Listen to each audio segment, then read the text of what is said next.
मलिकाच्या सांगण्यावरून अर्पिताने असं काही केलं कांड की स्वानंदीने पकडली आणि हकालपट्टी केली.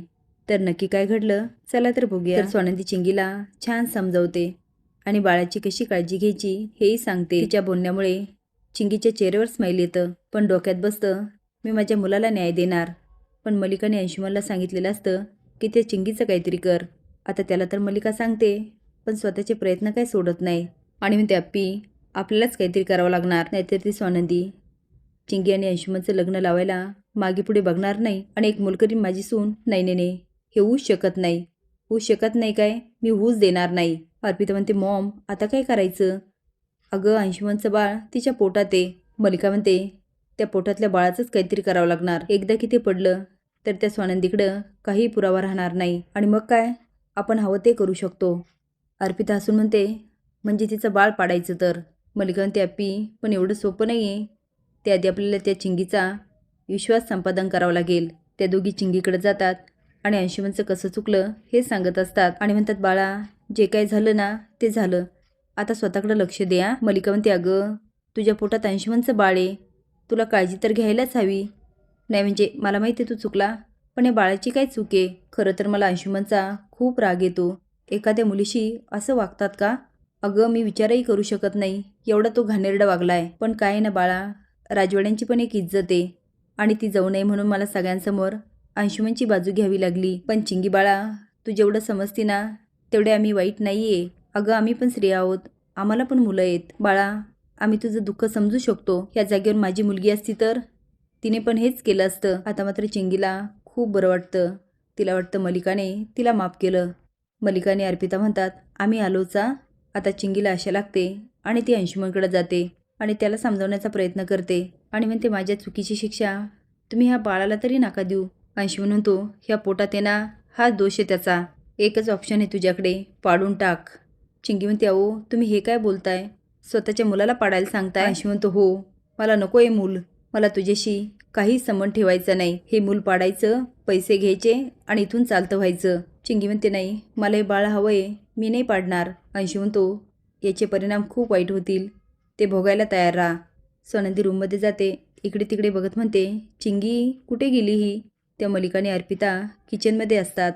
मलिका दूध गरम करत असते तर अर्पिता एका बाटलीतून गोळ्या काढते, एका ग्लासमध्ये टाकून त्यावर दूध ओतते. मलिका म्हणते एकदा किती ही दूध प्याली मग बघ त्याचा जलवा. अर्पिता स्माईल करते आणि दुधाचा ग्लास घेऊन जाते. मलिकाची मात्र खूप तडफड चालू असते. ती म्हणते माझ्या मुलाचं लग्न मोडलं का. चिंगीची तर मी हकालपट्टी करणार, पण त्या स्वानंदीला असा काही धडा शिकवणार की तिला जन्माची अद्दल घडली पाहिजे. त्या मलिकाशी पंगा घेणं किती महागात पडू शकतं हे तिला कळायलाच हवं. आता चिंगी कुठे गेली म्हणून स्वानंदी तिला सगळीकडे शोधते. चालता चालता मोबाईलमध्ये बघायला लागते, तेवढ्यात अर्पिता किचनमधून दूध घेऊन येत असते. आता दोघींचे लक्ष नसल्यामुळे त्यांची टक्कर होते. स्वानंदीला बघून अर्पिता जाम हादरते. स्वानंदी म्हणते अर्पिता ताई तुम्ही, चिंगी कुठे गेली. तिला सांगायचं ना दूध हवं होतं तर. एक मिनिट, तुम्ही हे दूध कोणासाठी घेऊन चाललात. आता अर्पिताची ततमयमय होत असते. स्वानंदी म्हणते अर्पिता ताई मी काय विचारते, हे दूध कोणासाठी घेऊन चाललात. एक मिनिट, हे दूध तुम्ही चिंगीला देताय का. तेवढ्यात मलिका धावत येते आणि म्हणते स्वानंदी काय ग काय झालं. स्वानंदी म्हणते काही झालं नाही काकू, मी फक्त विचारते हे दूध चिंगीला देताय का. मलिका म्हणते त्याचं काय आहे ना स्वानंदी, मला माहिती आहे चिंगीने खूप मोठी चूक केली. नाही म्हणजे खरं तर चूक अंशुमनची आहे, पण काही झालं तरी चिंगीच्या पोटामध्ये अंशुमनचं बाळ आहे ना, म्हणजे आपल्याला आता चिंगीची काळजी घ्यावीच लागणार.